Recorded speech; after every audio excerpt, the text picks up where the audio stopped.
নমস্কার, কেমন আছো সবাই? আশা করি ভালো আছো। তো আমি সবার সঙ্গে একটা কথা শেয়ার করি। সেটা হলো, বেশ রোদ ঝলমলে আকাশই ছিল। আমি রান্নাঘরে একটা রেসিপি ট্রাই করছিলাম। হঠাৎই দেখলাম বাইরে যেন বৃষ্টি এলো। তো আমি গেলাম ব্যালকনিতে জামা কাপড় তুলতে। তারপরে ভাবলাম যে একটা ছবি তুলি।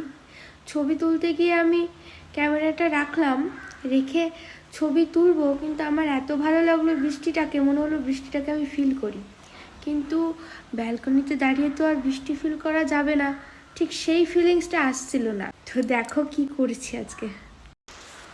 প্রথমে বেশ ভালোই দাঁড়িয়েছিলাম, দাঁড়িয়ে দাঁড়িয়ে বৃষ্টিতে হাত দিচ্ছিলাম, বেশ ভালোই লাগছিল।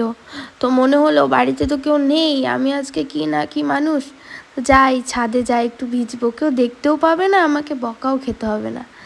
যেই ভাবলাম সেই কাজ, চলে এলাম ছাদে। ছাদে এসে তো নিজেকে কি না জানি মনে করছি, এদিকে যাচ্ছি ওদিকে যাচ্ছি সেদিকে যাচ্ছি, হেঁটে বেড়াচ্ছি, কি মজা আমার।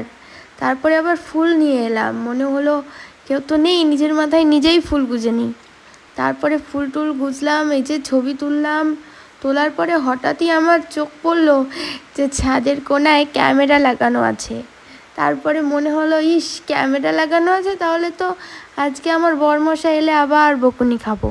হ্যাঁ, বরমশাই ক্যামেরাতে দেখেওছে, দেখে আমাকে ফোনও করেছে, করে বলছে, আমি জামা কাপড় দেখার জন্য আমি ক্যামেরাটা দেখলাম, দেখছি তুমি দাঁড়িয়ে ভিজছো, জামা কাপড় ভিজছে না, তুমি ভিজছো। ব্যাস, খেলাম আবার বকুনি। আমি তো ঘরে এসে প্যারাসিটামল খেয়ে নিয়েছি। তোমরাও যারা ভিজবে প্যারাসিটামল অবশ্যই খেয়ে নিও।